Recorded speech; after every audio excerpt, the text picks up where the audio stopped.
lo que se comenta entre el personal médico es que de alguien contraer el ébola permanece allá aislado, y si muere allá, su cadáver o sus restos permanecerían unos cuantos años por allá antes de traerlo, en caso de que no se incinerasen. Sí, no, se dice que si contrae la enfermedad o si llega a morir, que lo incineran y todo queda allá, ¿no? En África. El material desechable se recicla, y eso a mí me causa espanto con una enfermedad de ese tipo. Entonces, esas son las cosas que le vienen a uno a la cabeza cuando habla de este tipo de enfermedades aquí en Cuba, en el contexto en que uno ha trabajado. ¿Qué tal y muy buenas noches? Me parece que es algo bastante macabro. Imagínese usted que usted es un médico voluntario y su país lo envía a curar ébola en algunas naciones del África. Pero le advierte su país que si usted contagia el ébola en el país donde está prestando los servicios, allí se va a quedar. Y si se muere, sus restos no van a regresar a su país de origen. Suena un poco cruel, ¿no es así? Bueno, todo indica que esa es la posición oficial del gobierno cubano en referencia a los médicos enviados al África a combatir el virus del ébola. Para Cuba, el enviar médicos al exterior siempre ha sido un buen negocio, pero esta vez, si en realidad es así, lo que dicen las noticias, a Cuba se le fue la mano. Bienvenidos a María Elvira, el primer programa de información, análisis y debate para todos los hispanos de Estados Unidos. A trabajar para usted.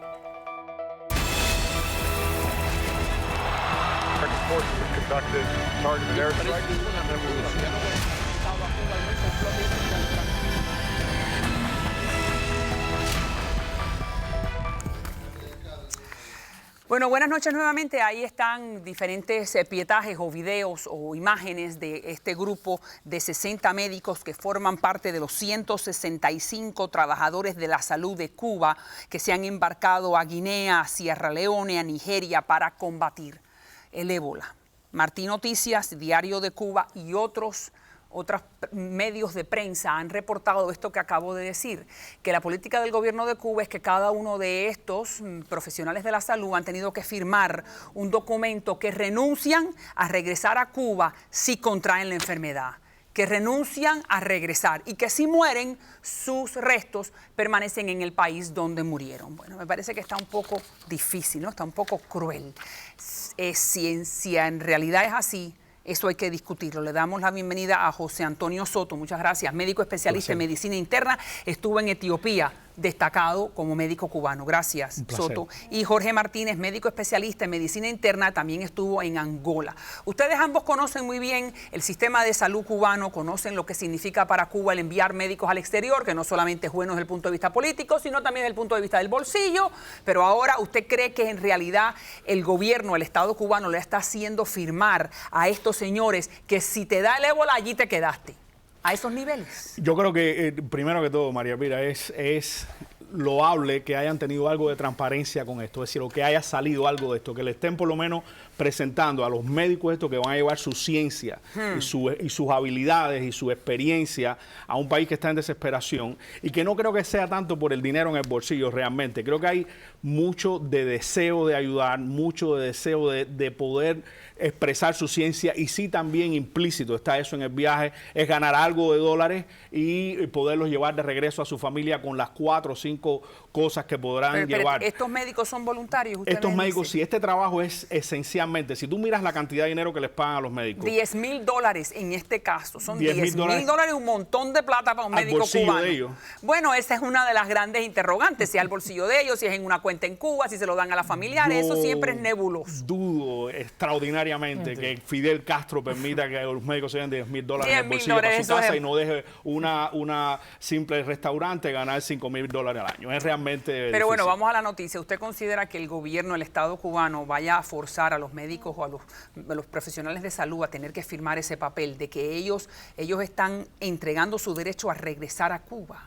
Hay una cosa, si no se lo dieron a firmar, por lo menos se lo dijeron. Ok. Porque eso es característico de cómo trabaja el gobierno cubano. Cuando yo estuve en Angola no era así. Bien. Pero ahora sí veo que está haciendo así, y pienso que puede ocurrir por 2 cosas. Uno, saben que la epidemia de ébola es bastante fuerte y que Cuba tiene todas las condiciones para que el ébola se propague. porque las condiciones higiénico-sanitarias actuales de ahora no tienen que ver con las condiciones del año 80 o que fue cuando yo estuve. Entonces lo que no lo quieren es de vuelta porque entonces lo trae a la población. Vamos a poner nuevamente, si usted me permite, señor director, el mismo video que pusimos al principio del programa, donde ustedes están escuchando a médicos cubanos que son los que están dando la noticia, y por eso lo sabemos. Obviamente el gobierno cubano no va a confirmar esto que estamos diciendo, pero bueno, se pueden siempre por diferentes fuentes poder constatar que la noticia es cierta. Escuchémonos de vuelta. Lo que se comenta entre el personal médico es que de alguien contraer el ébola permanece allá aislado, y si muere allá, su cadáver o sus restos permanecerían unos cuantos años por allá antes de traerlo, en caso de que no se incinerasen. Sí, no, se dice que si contrae la enfermedad o si llegan a morir, que lo incineran y todo queda allá, ¿no? En África. Material desechable se recicla, y eso a mí me causa espanto con una enfermedad de ese tipo. Entonces, son las cosas que le vienen a uno a la cabeza cuando habla de este tipo de enfermedades aquí en Cuba, en el contexto en que uno ha trabajado. Entonces, si eso es así, ustedes ya, y el público también escuchó, si eso es así, ¿qué médico va entonces a querer irse? Médicos jóvenes, médicos deseosos de probar su inteligencia, médicos deseosos de romper el embargo científico-cultural que les tiene impuesto el gobierno de Cuba a los médicos, a los intelectuales cubanos. Gente que no sabe a lo que realmente se van a exponer. El ébola es altamente contagioso, es altamente letal. Letal y contagioso, no, el spray que usted me decía. Traía primero los estudios, que copia de los estudios publicados en 1995 por Jacks y Johnson y colaboradores en International Journal of Experimental Pathology. Este estudio lo que demuestra es la letalidad del ébola y la transmisión del ébola a través de aerosol. ¿Qué es un aerosol? Un aerosol es lo que se produce, por ejemplo, cuando uno está tosiendo o estornudando, y se producen esta serie de microgotas, y esas microgotas pueden pasar el virus del ébola. Cuando nosotros sentimos el olor de esto, que es un producto de un odorizante muy común en el mercado, cuando se produce ese tipo de olor y uno lo siente, realmente lo que está recibiendo son microgotas, micropartículas. Ellos hicieron el experimento en monos como si fueran surrogates o alternantes de seres humanos, por la gran similitud que tenemos como simios. Sin embargo, la infección fue evidente en 4 a 5 días en cámara cerrada. Esto fue un experimento hecho por el gobierno de los Estados Unidos en laboratorios de las Fuerzas Armadas. Es decir, esto es una cosa muy seria. Y ahora que usted me dice eso, hay 3 estados, para solamente hablar un poquito de los Estados Unidos, hay 3 estados que están en alerta, que son Texas, Massachusetts y California. Y no, perdón, María Pira, no solamente eso, hay pruebas, hay estudios también publicados en Nature, y estos son del 2012, son muy recientes, donde hay pase del virus del ébola de otros mamíferos a monos. Es decir, este estudio se hizo en puercos, se usaron puercos y se le infectó a estos puercos con toda intención de que quedaran enfermos con el ébola, y se le pasó el ébola a monos sin estar en contacto directo. Entonces, es decir, no hay pruebas en humanos, pero hay pruebas en animales. Y altamente contagioso es lo que usted me está diciendo. De que hay contacto y transmisión. Volvemos entonces a los cubanos. Cuba le provee a estos 165 señores médicos y profesionales de la salud batas, guantes, máscaras, todo ese equipo de protección para que una vez que estén allí puedan defenderse. Pero aún así, con todos los equipos de protección... Pero Cuba le ofrece, si usted me está diciendo de que la medicina no lo ofrezca, pero la Organización Mundial de la Salud puede ser que se los dé cuando lleguen. Bueno, puede ser, pero la realidad es que el Estado que lo está enviando, ¿no le parece a usted que es el Estado que le debe proveer a la persona?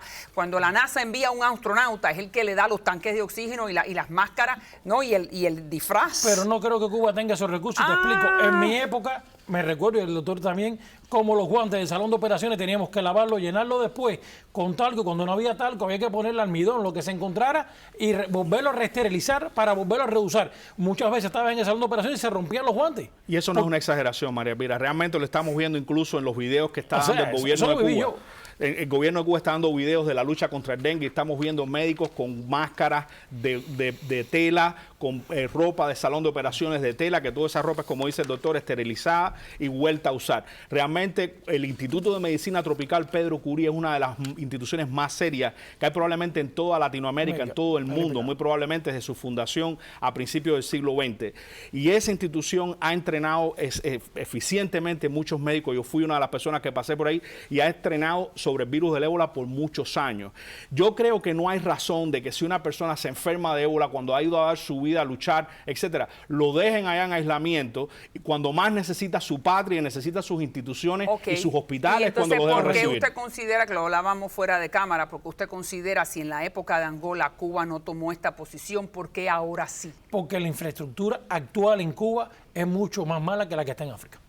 Bien. Esa es una realidad. Wow. Ellos temen que el ébola llegue a Cuba, se le vaya de las manos y entonces se empieza a expandir por la isla como se está el cólera y enfermedades que no había en Cuba en los años 80 y 90. Y ahora vemos enfermedades que son nuevas. Entonces, sí, me está diciendo que la situación en África desde el punto de vista de medicina es mejor que la de Cuba. Entonces, ¿por qué Cuba tiene que donar médicos y dejar a su población cubana desprovista? El discurso oficial es, sin duda, el internacionalismo proletario y la ayuda a otros pueblos. Sí, esa es la pantalla. ¿Cuál es la verdad? La realidad económica es que para nosotros, muchos médicos, era muy interesante poder salir de Cuba y trabajar en otros países y conocer el mundo.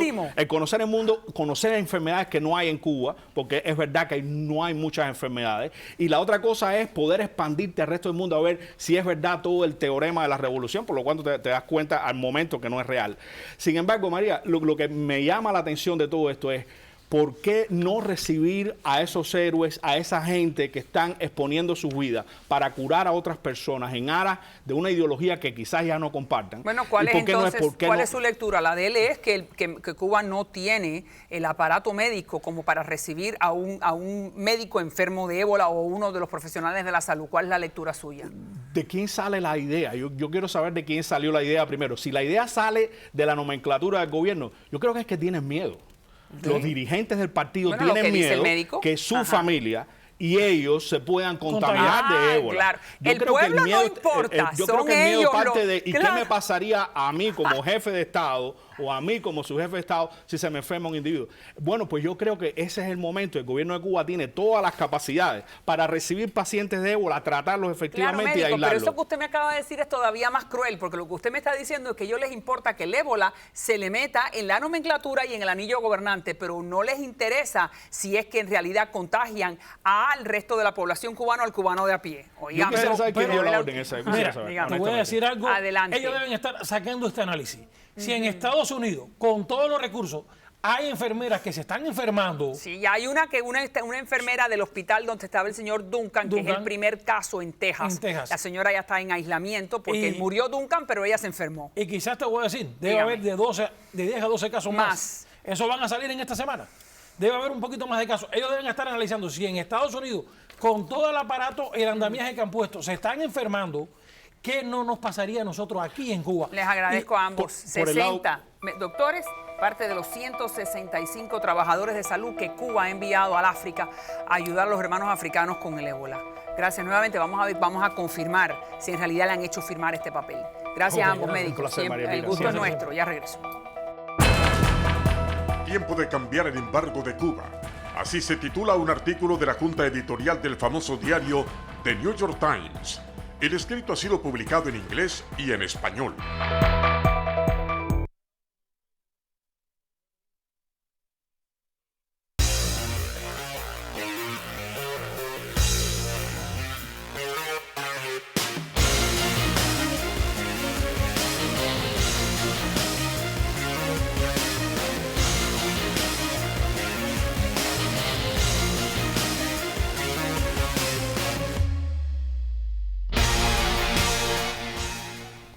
Bueno, nuevamente el periódico New York Times, que sin duda es uno de los grandes periódicos a nivel mundial y que sienta la pauta para muchas personas, crea opinión, ha hecho un artículo importante en inglés y en español donde está pidiendo básicamente que es tiempo de acabar con el embargo de Cuba y da una serie de razones por las cuales, y ahí le estamos mostrando de relieve y les damos la bienvenida al ex embajador subsecretario de Estado para el hemisferio occidental, también en un momento Otto Reich. ¿Cómo estás, Otto?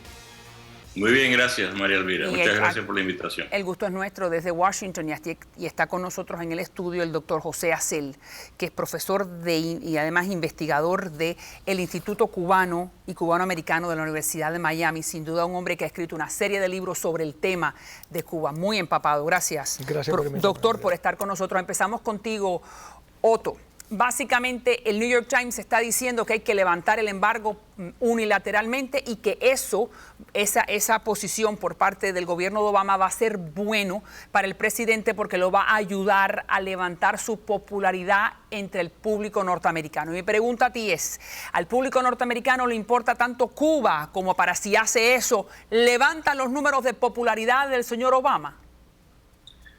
Mira, María Elvira, el New York Times está repitiendo lo que ha estado diciendo por 50 años.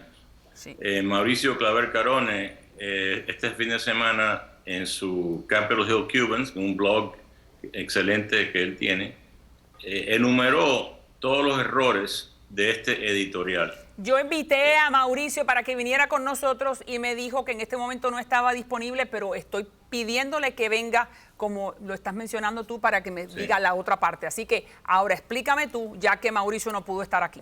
¿Cuáles son los 3 puntos más importantes para ti? Mira, los 3 puntos más importantes para mí es que la opinión del New York Times ha dejado de ser importante para este país por mucho tiempo. Ok. Y por esa razón, ellos siempre tratan de buscar algo que sea muy controversial y que la gente hable de ellos, como lo estamos haciendo nosotros. No digo que esto es malo, esto ocurre en una sociedad libre. Sí. Pero dicen cada bobería en ese editorial. Que, como por ejemplo, que el presidente Obama puede ayudarse, ya que toda su política exterior, y lo dicen casi en esa manera, casi toda su política exterior se le está desplomando, y que él debía de tomar esta iniciativa de abrir las relaciones unilateralmente con Cuba. Bueno, ellos no se dan cuenta, el New York Times, que abrir las relaciones o mejorar las relaciones, levantar el embargo sin condiciones, fue algo que trató el presidente Obama en su primer año, en sus primeros meses. ¿Y cómo contestó el gobierno de Cuba? Arrestando a Alan Gross, construyéndole un juicio después de un año, un juicio estalinista, y poniéndolo en la cárcel por 15 años. Entonces, lo que está diciendo es que no es nada nuevo por parte del New York Times, lo cual es verdad, esa siempre ha sido la línea editorial. También ha dicho el artículo que dice que ha liberado a varios presos políticos, por eso Cuba se merece la consideración de levantar el embargo, que hay nuevas reformas económicas y sobre todo, que la gente como mi mamá y mi papá, que son pro embargo porque son de la primera ola, se están muriendo. Y como se están muriendo esos recalcitrantes, pues entonces es el momento de levantar la política. Y yo le pregunto, la política no se basa en si hay un grupo de gente grande o pequeño que la apoya, si no es noble o no es noble. Me parece, correcto, ¿no? Creo. Y el primer punto es que ¿por qué todas estas peticiones son basadas en que los Estados Unidos cambie su política incondicionalmente, evitando una conversación? Pero siguiendo el pensamiento de Otto, esto no va a ser jamás una victoria para Barack Obama, porque la próxima posición de Cuba, si Barack Obama actúa de esa manera, Cuba inmediatamente va a reclamar $60.000 millones a los Estados Unidos por los daños del embargo de los últimos 50 años. Yo creo que son 65.000 millones. La cifra. Pero es decir, que inmediatamente se va a convertir en otro fracaso del presidente Obama. Fíjese, y eso es una parte que la está considerando el New York Times. ¿Qué dice usted, Otto? De cierta manera, lo que él está diciendo es que Cuba siempre va a encontrar algún motivo para no tener que negociar. No, efectivamente, y yo creo que lo que dice José tiene toda la razón. Y creo que fue José, no sé, yo no los veo a ustedes. Sí, José Acel, el doctor Acel. Pero lo que dice él es una extensión de lo que estaba diciendo yo, que el presidente Obama, basado en su falta de conocimiento, de experiencia, en su inocencia en relaciones exteriores, en su primer año toma ciertas medidas favorables al régimen de Cuba sin pedirle nada al régimen, como por ejemplo incrementar los viajes de los ciudadanos cubanoamericanos, incrementar la cantidad de dinero que pueden mandar los ciudadanos cubanoamericanos a Cuba, o sea, quitarle el límite totalmente. Otras medidas que hace el gobierno de Cuba, le contesta dándole una bofetada, arrestando a un americano que sabe que es lo que más le duele a los Estados Unidos, que les traten mal a sus ciudadanos. Y el presidente Obama no ha hecho nada desde entonces. En mi opinión, francamente, Obama no es bobo. Él tiene muchos problemas, pero bobo no es. Y él se ha dado cuenta que los hermanos Castro, como buenos gángsteres, cuando tú das la impresión de ser suave con ellos lo toman como debilidad y te dan otra patada. Y no creo que él va a cometer ese error otra vez mientras esté en la Casa Blanca. Espero que no. Le importa, creo, que si Cuba está en algún renglón de importancia dentro de la agenda de la Casa Blanca, temo pensar que no es así. Por eso puede influenciar, doctor Acel, este artículo del New York Times a la Casa Blanca. ¿Los puede poner a pensar o esto es un artículo más de un periódico importante? Bueno, yo creo que quizás como están en una situación donde se ven atacados y con una política exterior que esté fracasada totalmente, quizás consideren esto como una posibilidad, pero lo que tienen que tomar en cuenta es cuál va a ser la próxima movida del gobierno cubano. Ahora, sabemos también, y es cierto lo que usted dice, también sabemos que no es tan fácil por parte de la Casa Blanca poder levantar unilateralmente el embargo a Cuba. Hay que pasar por el Congreso Federal, que es lo que le llaman que el embargo está codificado, ¿no es así?, dentro del Congreso. Ahora, sí es verdad que hay partes que se pueden ir levantando sin tener que pasar por el Congreso. ¿Cuáles serían esas, Otto? Bueno, mira, yo no voy francamente, María Elvira, no voy a entrar en esas modificaciones. Porque las dos que mencioné anteriormente no formaron parte del embargo. O sea, el presidente Obama en el 2009 quitó los límites de las remesas a Cuba, por ejemplo. Eso ayudó enormemente al régimen de Fidel Castro, la entrada de dinero. Es más, yo creo que es el primer renglón, quizás José sabe mejor que yo, de ingresos en este momento, aparte, por supuesto, de los regalos de petróleo por parte de Venezuela a Cuba. Vamos entonces ahora a ir a la otra parte para ambos de ustedes. También es verdad que llevamos 50 años con una política de mano dura, que es el embargo, y en realidad no ha habido grandes cambios dentro de lo que se llama la democracia y la libertad en Cuba. Entonces, la otra parte le dice, hay que hacer algo, porque si seguimos trabados ambas partes, no, vamos a seguir y el que va a seguir sufriendo es el pueblo. Aquí estuvo una disidencia, que es el señor Fariñas, que nos dice que en realidad este dinero que está llegando de Jayalía a Marianao ha ayudado a los primos y a los tíos y a las mamás. Entonces, dígame.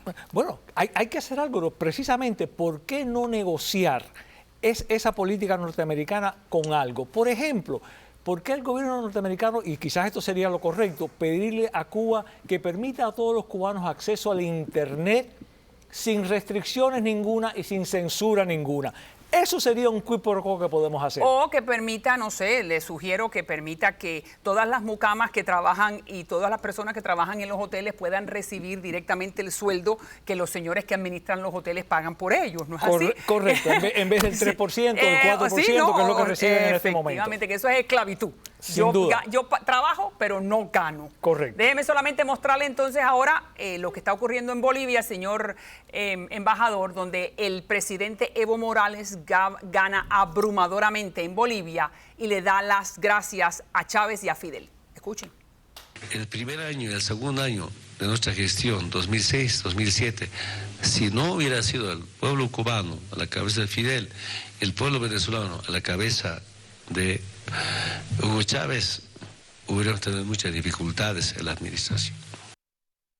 Lo está diciendo claramente, si no hubiera sido por Fidel y por Hugo, no estuvieran en este puesto. ¿Usted qué dice, Otto? Bueno, yo me alegro mucho que el señor Morales admita lo que hemos estado diciendo muchos de nosotros, que existe en América Latina un grupo de dirigentes, entre ellos está Morales, Correa en Ecuador, por supuesto que Ortega en Nicaragua y otros, que llegan al poder con la ayuda de Cuba y Venezuela, cambian las reglas del juego y se quedan ahí para siempre, o por lo menos tienen la intención de quedarse para siempre, porque el señor Morales ha sido electo por tercera vez, lo cual no era constitucional cuando él llegó al poder. Ellos cambian las reglas y lo hacen con los recursos, en aquel momento recursos económicos de Venezuela. Ya Venezuela no tiene recursos económicos porque el socialismo ha destruido la economía venezolana. ¿Qué y es eso lo ha tenido repercusiones en el hemisferio. Finalmente, Pero, entonces podríamos decir que Fidel no solamente ha escrito el libro de cómo tomar el poder y mantenerlo, sino ahora va a escribir también el libro de cómo mostrarle al resto de los latinoamericanos el democratizar dictaduras. Bueno, yo creo que ese es parte del peligro que estamos viendo como una posibilidad en el futuro, que una Cuba, en vez de moverse hacia una democracia multipartidaria, se convierta en una dictadura de partido único, de un partido hegemónico, como por ejemplo fue en México durante 70 años. Es decir, que eso puede ser parte del modelo que ellos están desarrollando en una sucesión. Entonces, el modelo del PRI y el modelo de los Somoza, donde se perpetúa el mismo apellido. Y permiten quizás a algunas personas participar, pero que no tienen posibilidades ningunas. Que Dios apoye a los cubanos. Gracias, embajador. Siempre un gusto. Embajador Ray, por estar con nosotros. Los dejo ahora con Parte de Guerra y Bernardo Jurado.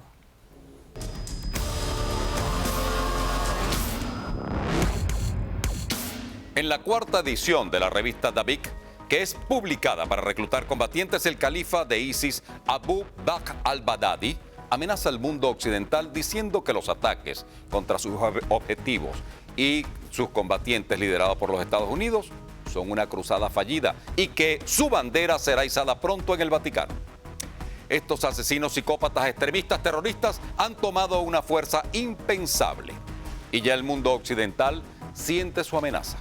Textualmente dice el califa: conquistaremos Roma, quebraremos sus cruces y esclavizaremos a sus mujeres y niños con el permiso de Alá. El mundo islámico guarda un silencio cómplice, las personas de buena voluntad callan por temor y los malos toman terreno en sus abusos. La prenombrada revista ha ayudado a la incorporación de al menos 12.000 terroristas a sus filas de unos 74 países. Y aquí en el occidente nos preguntamos, ¿qué está pasando con la religión musulmana y la mala interpretación del Corán? ¿Será que estamos en la puerta de una guerra santa o del fin del mundo al mejor estilo del apocalipsis bíblico? Por los momentos, y como siempre, este país de libertad ya está tomando acciones junto a otros del mundo civilizado para proteger al planeta entero, y desde esta tribuna, María Elvira Salazar y sus invitados de lujo aportan informando a los incautos sobre los peligros del extremismo religioso. Esto es Parte de Guerra. Les habló Bernardo Jurado.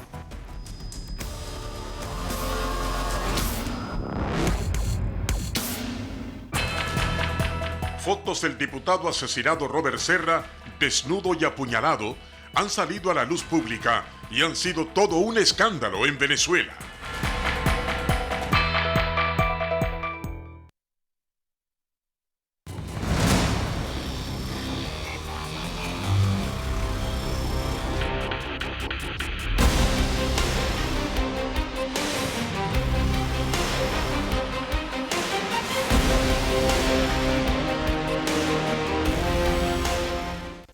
Bueno, no son fotos muy nobles y son las fotos de Robert Serra, que como hemos dicho en este programa, era uno de los chavistas más prominentes dentro de la Asamblea Nacional, era el chavista más joven, el asambleísta más joven. Apareció mutilado, su cuerpo, como ustedes lo están viendo ahí, demuestra torturas y otras acciones no muy nobles. Robert Serra está nuevamente en pantalla y la gran pregunta es, hay muchas preguntas. ¿Cómo aparecieron estas fotografías? ¿Por qué ese cuerpo está tan mutilado? ¿Quiénes fueron los autores? Le damos la bienvenida al señor José Pernalete, que es periodista del diario Las Américas. Gracias, Pernalete, por estar con nosotros. Y el señor que también es diputado de la Asamblea Nacional directamente desde Caracas. Siempre me encanta poder tener chavistas en este programa porque así hago una presentación balanceada de la noticia. Le doy la bienvenida a Germán Ferrer. ¿Cómo está usted, señor Ferrer? Encantado de saludarte, gracias por la oportunidad. Gusto en tenerlo a usted.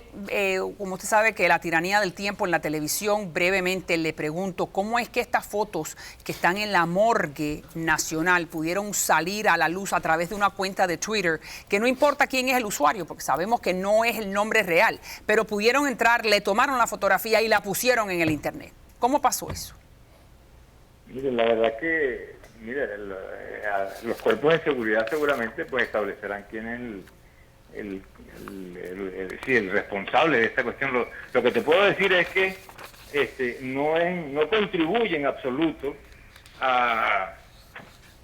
decir, a la ética que alguien haga uso de una fotografía. No sé cuáles son porque no las he visto, pero sin embargo, por lo que dicen ustedes, lo que dicen los periódicos, es una cosa que verdaderamente no es ético, no es posible que eso sea. Pero bueno, si el Estado, la sensibilidad de las personas. Ahí está el presidente Maduro. Estamos mostrando las imágenes cuando el presidente Maduro anuncia a la nación que este señor está muerto. Y entonces, ¿cuál es tu lectura, Pernalete? Bueno, primero hay que mencionarle al diputado y a todas las personas que nos están viendo a través de las pantallas que para el acceso a cada uno de los especialistas forenses que ingresaron a esa área de la morgue, que la vemos bastante deteriorada, vale la pena mencionar, todos los teléfonos celulares y aparatos, device, todo ese tipo de portátiles fueron sustraídos para evitar la filtración de este tipo de informaciones. Entonces, que son totalmente fuera de lugar. Esto salió del expediente directamente, salió del expediente y lo peor de todo caso es que la morgue de Bellomonte es una instancia directamente relacionada al Ministerio de Interior y Justicia. Es decir, que el responsable está dentro del Ministerio de Interior y Justicia y no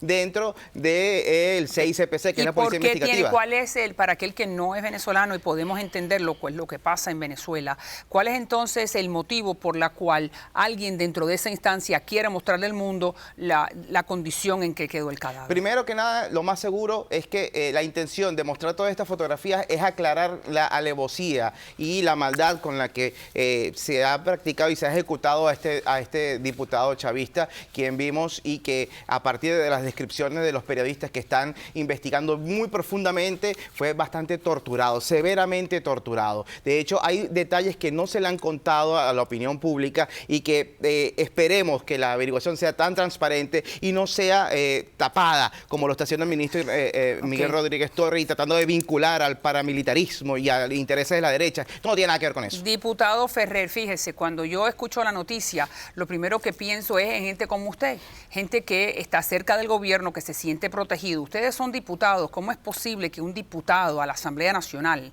haya sido ultimado, torturado, vejado de esta manera? Entonces, ¿la seguridad en Venezuela se le va de las manos al Estado o me equivoco? No, bueno, eso es un crimen que puede ocurrir en cualquier parte. Lo que te puedo decir es que eso no es lo usual aquí en Venezuela. Por eso decimos que eso debe tener algún elemento de los paramilitares. En todo caso, pero aún así, el señor periodista que está ahí, que si tiene los elementos, bueno, que los diga públicamente y no los oculte, pues, ¿no? Porque él dice que hay otras cosas, bueno, que lo diga, y entonces eso servirá para el análisis también.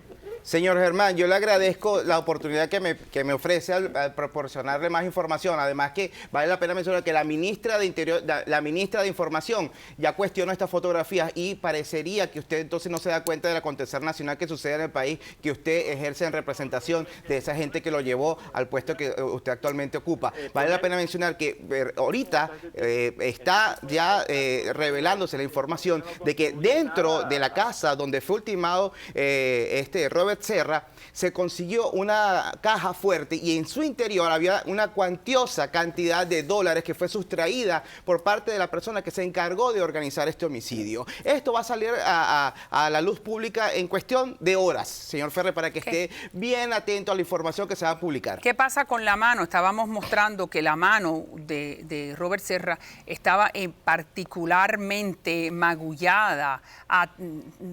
No sé si eso es acuchillada o eso fue torturado.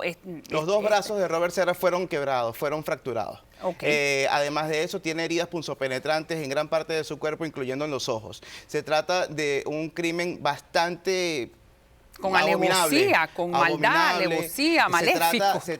Hay elementos que apuntan hacia una venganza, hacia un motivo muy personal por parte del autor intelectual y el autor que estuvo allí, que está dentro en custodia ya por parte de las autoridades en Venezuela, quien es este señor Edwin Torres, quien va a tener mucho que aclarar y espero que el ministro de Interior y Justicia lo haga. Le doy la última palabra a usted, diputado. Usted era compañero de este muchacho en la Asamblea Nacional. Sin duda que para ustedes ha sido un impacto importante. Repito, entonces significa que en Venezuela ni siquiera los diputados, los representantes a nivel nacional tienen una protección segura. No, lo que ocurre es un crimen, bueno, que ocurrió y sencillamente los cuerpos de seguridad del Estado están investigando y con toda seguridad van a dar con la verdad. Muchas gracias. No se oculta absolutamente nada Bien. Seguiremos Bueno, pues nada, investigando, seguiremos informando. Muchas gracias, diputado. Siempre un gusto en tener al chavismo representado en el programa para buscar un balance, como dije. Gracias, Penalete. Vamos entonces ahora al vecino, a Colombia, donde el presidente Santos nuevamente en la mirilla. Fíjense. Sí, yo autoricé que Timochenko fuera a Cuba. ¿Por qué lo autoricé? Pues porque es que estamos en una negociación y que así como mis negociadores tienen que ir al Palacio de Nariño a consultarme, mire, estamos en este punto, yo puedo aceptar esto, no puedo aceptar. La contraparte también tiene que consultar sus decisiones. Y pues sí, yo he autorizado 2 veces al señor Timochenko a que vaya, a que resuelvan los problemas que a mí me interesan que resuelvan rápido. Bueno, ahí se está disculpando el presidente del país, el señor Santos, de haber autorizado viajes a La Habana de Timochenko, que en realidad se llama Rodrigo Londoño, y Londoño es el jefe de las FARC. La otra parte, encabezada por el senador Uribe, está muy disgustado porque cómo es posible que este señor, que es un prófugo de la justicia, y no solamente eso, sino los Estados Unidos tienen dinero, millones de dólares sobre su cabeza por narcotráfico, haya permitido el presidente el viaje de este señor con su aval. Está con nosotros él posiblemente entre los mejores abogados que tiene Colombia. Le agradezco muchísimo al señor de la Espriella. Gracias por estar con nosotros aquí, licenciado. Para mí estar en tu programa. El gusto es nuestro. En su país, usted sabe que todos los días hay una novela política, la última es la de Timochenko. ¿Qué piensa usted del permiso del presidente? Bueno, yo tengo esta vez que estar de acuerdo con el presidente Santos. Si se está negociando, ¿qué de malo tiene que el jefe de la guerrilla vaya a la FARC, a Cuba, a revisar la negociación de sus voceros? Yo no le veo problema a eso. El problema del proceso no está en las formas, está en el fondo. ¿Qué es lo que se está negociando? ¿Hasta dónde se va a llegar con la negociación?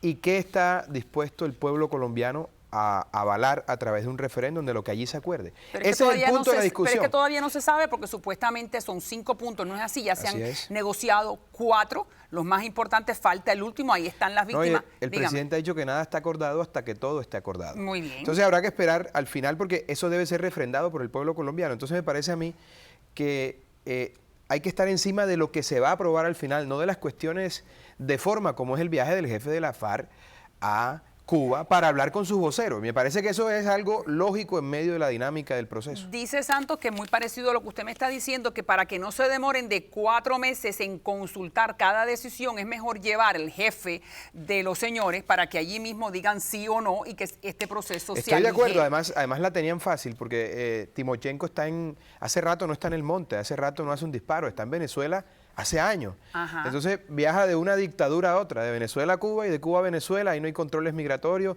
no existe la Interpol, no existe la ley, luego entonces es más fácil, pero no me parece a mí que eso deba ser un punto de discordia porque me parece bueno. Pero lo es para Uribe. Bueno, pero es que Uribe está en la oposición y eso la oposición en Colombia genera réditos políticos y así actúan los políticos.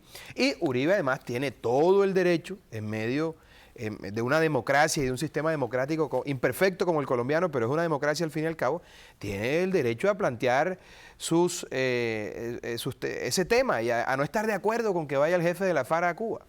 Muy bien, pero ¿cuándo usted considera, conociendo también el tema colombiano, cuándo usted considera que el presidente Santos va a poder anunciar tenemos la paz, vamos a referéndum a ver qué es lo que dice el colombiano común y corriente? Eso está complicado. Yo no veo posible. Eso está complicado. Bueno, es que esa debe ser la discusión, no que Timochenko vaya a Cuba. Bien. Pero esa no es en este momento, pero se la está jugando el presidente Santos. Total, pero este tema no se resuelve antes de 3 años. ¿Cómo que de 3 años? Y el presidente va a dilapidar todo su capital político durante ese tiempo. Espérese. ¿Cómo 3 años? Si dijeron que primero que eran 6 meses y ya llevan 2. Usted me dice 3 más. Por eso, 6 meses. Lo que pasa es que el tiempo del proceso no es el tiempo de Santos para el Nobel de Paz que está buscando. No es el tiempo de Santos para su beneficio político. Las FARC se van a tomar todo el tiempo del mundo, entre otras cosas, porque ya le cogieron el lado flaco al presidente Santos. Ya saben que el presidente Santos depende, su prestigio, su legado, su popularidad, si es que le queda algo de popularidad, depende de la firma de esa negociación. Y como esa negociación va a demorar tanto tiempo, el presidente va a quedar muy desgastado y al final, en 3 años creo yo que se puede resolver el tema. Usted me dice 3 años más de negociación en La Habana entre el Estado colombiano y las FARC. Tal cual. 3 años más. No veo posible que eso se haga antes. Bueno, pues vamos, lo tenemos en el récord. Y fantástico. Si es así, lo consultamos y me vuelves a invitar. Y siempre está bienvenido. Abelardo de la Espriella, sin duda uno de los mejores en Colombia. Gracias. Gracias, María. El gusto es nuestro. Ya regreso. A continuación, opiniones bien controversiales de una bloguera cubana residente en Miami que nos visita.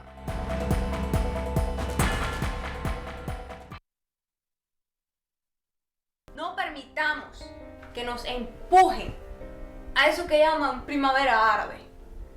Que en Cuba no queremos cambio con sangre, sino una natural evolución hacia una Cuba mejor.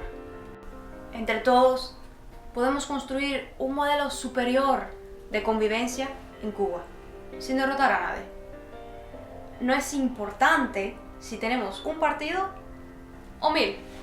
La nación solo necesita un partido.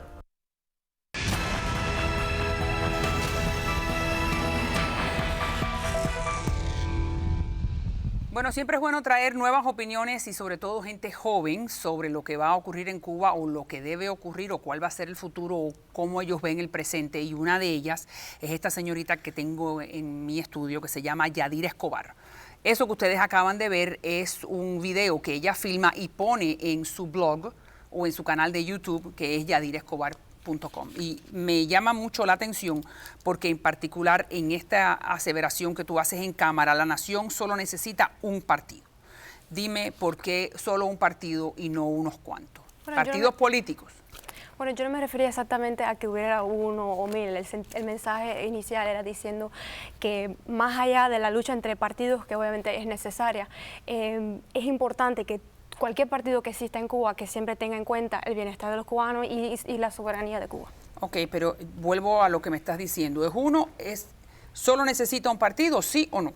Lo que tú estás diciendo aquí muy claramente, solo necesita un partido. Es un video para ilustrar que lo que necesitamos, cualquier partido que sea, cualquier partido, porque tampoco yo sé que qué decisión va a tomar Cuba acerca si van a imponerse en peligro a pesar de las agresiones contra Cuba, a pesar de vivir durante todos estos años en un estado de excepción, o si van a permitir. Yo no sé lo que van a hacer, pero yo digo, pase lo que pase, que todos los partidos futuros que siempre tengan en cuenta el patriotismo.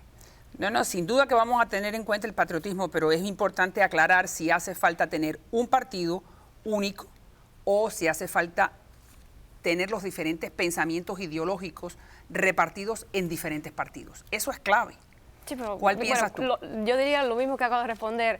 Pase lo que pase dentro de Cuba, lo que tienen que hacer esos partidos es tener en cuenta el patriotismo. Entonces vamos a quedarnos en que si podrías, que si tú sí consideras que existe la posibilidad de que no haya, que no sea un solo partido, sino sea mucho, okay, pero que entonces esos partidos tengan muy en cuenta el patriotismo. ¿Y qué es cómo tú defines patriotismo?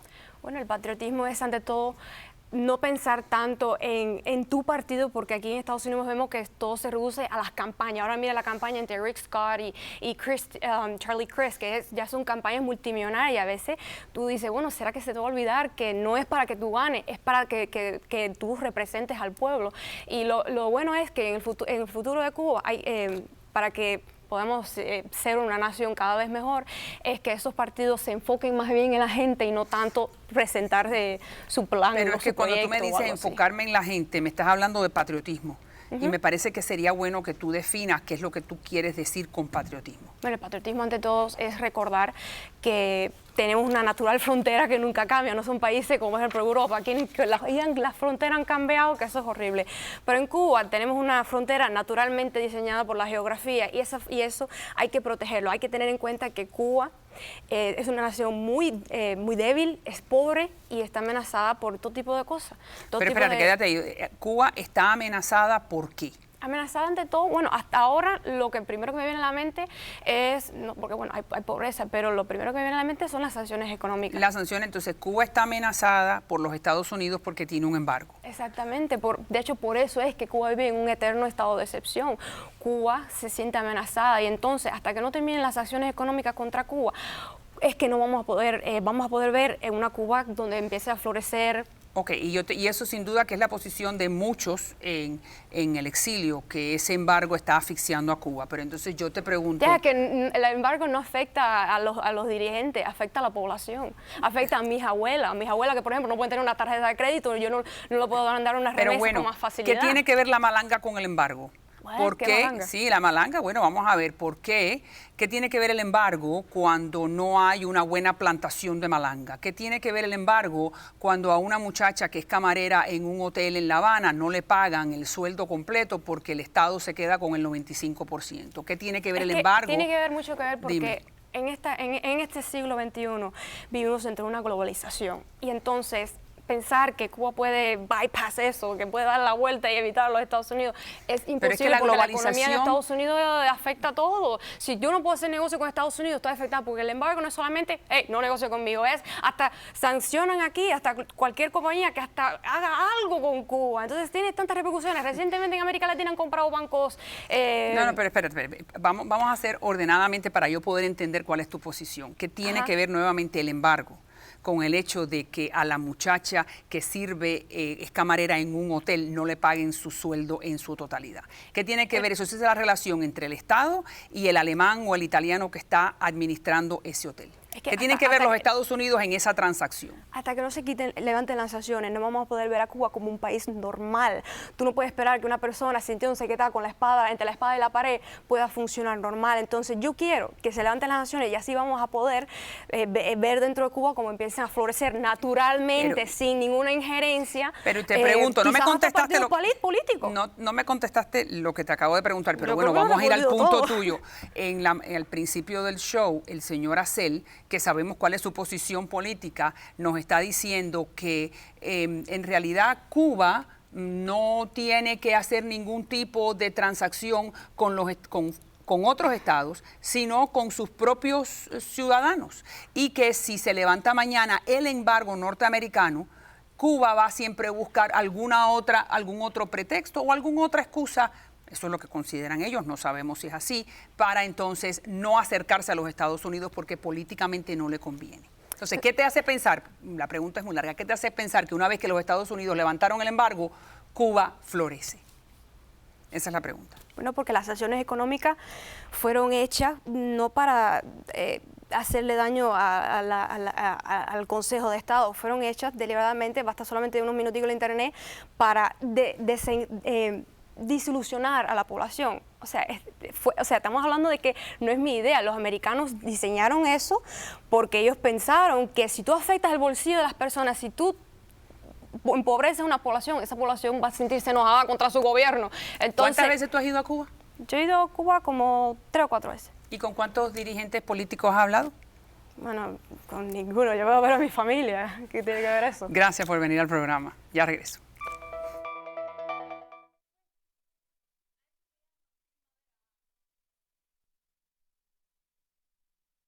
Quinto segmento, cuando puedo hablar con usted a través de las redes sociales. Ahí están en pantalla Facebook, Twitter, YouTube, Instagram, cualquiera es buena. Vamos a ver qué es lo que me dice Álvaro Gaitán a través de Facebook. Malo sí, malo no. No nos gustaba Bush por guerrerista, ahora no nos gusta Barack Obama por pacifista. ¿En qué quedamos? Usted tiene toda la razón, Gaitán. Esa es la gran discusión que existe en este momento en el Congreso Federal norteamericano. La división que hay en este país entre los que querían a Bush y los que quieren ahora a Obama y viceversa. Nadie tiene la respuesta. Gracias por estar con nosotros. Ahí está la página del internet donde usted me puede escribir, donde puede ver videos anteriores, mariaelvirasalazar.com. Como siempre digo al final de todos los programas, si Dios contigo, ¿quién contra ti? Nadie. El pelo, el mejor Bobby. Ahí está, Salón Éxtasis, Salón y Spa, Dania Víctor en la cara, y el atuendo, la señora Gabriela Arango, una de las mejores diseñadoras en el sur de la Florida. Gracias nuevamente por la sintonía. Hasta mañana.